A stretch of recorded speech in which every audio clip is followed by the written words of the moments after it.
Chuck Crosby over at the Crosby Law Offices. An agent says her buyer or a buyer called for info on a home.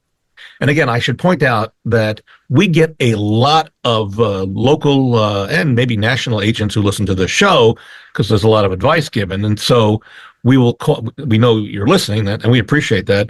We will call this agent Barbara, giving her a name.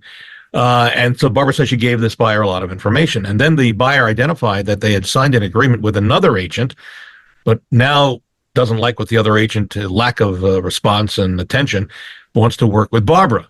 So Barbara's thinking, okay, I'd like to, but how should Barbara proceed? Because the other agent had signed an agreement, because under these new regulations that started over the summer, you have to sign a showing agreement at least for the home you're going to see, or a longer term, which apparently is what happened here. You know, it could be a month or a couple of months or 6 months to work with an agent to see homes. Chuck? Well, a contract is a contract. And if you're an agent and someone comes to you and says that they're in a contract with another agent and they're just not going to do anything with that other agent anymore, well, you stand the possibility of finding yourself in a bit of hot water. Obviously, there's ethical issues involved that you would need to avoid. And plus, just from a legal sense, if you sell the house and the other agent has an agreement, you might find somebody coming claiming your commission. Yeah. So, and again, to a lot of buyers, potential buyers, this is a whole new world for you in terms of signing an agreement. Other cities, it's done on a regular basis, but now here in the Louisville area, Kentucky, and then Southern Indiana, it's become a requirement. So be aware of that. And if you're signing an agreement and it's a long-lasting agreement, and by that I'm talking about more than just a one showing for one day, be cognizant of the fact that you need to either. And would you say, Chuck, if this woman wants to get out of the contract with the other agent and work with Barbara, does Barbara tell her to go to talk to the agent? Oh, absolutely. Go to the agent's broker? Go to the broker.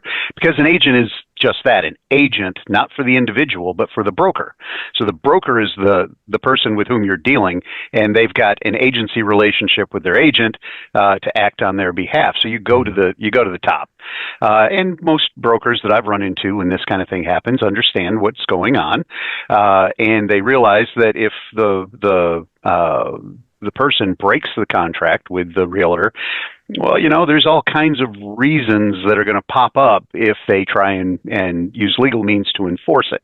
So there's a lot of give and take. It's not as cut and dried as one might think, because of course, if a person tries to enforce a contract, professional services contract, first thing you're going to come back with is, well, you didn't do a really good job. So kind of like an agency malpractice sort of argument. So it can get really hairy. That's why if you're the other agent, don't get involved until that contract is released. And sometimes that broker that you contact, who the agent is working for, may say, well, let me just assign this to another agent, rather than letting it go out there. So you'll see there's a variety of things you can do.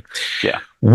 And one thing you can do before you sign anything is to check the reviews of the individual agent that you're going to work with. Just go to Google and Google their name, or go to Zillow or Google, look up their reviews. It's a very simple thing, and that usually tells you as the consumer what that person is good or bad, whether it's an agent or a business.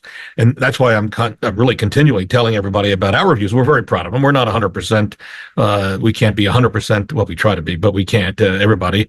But go to LouisvilleZillow.com or LouisvilleGoogle.com and see our reviews.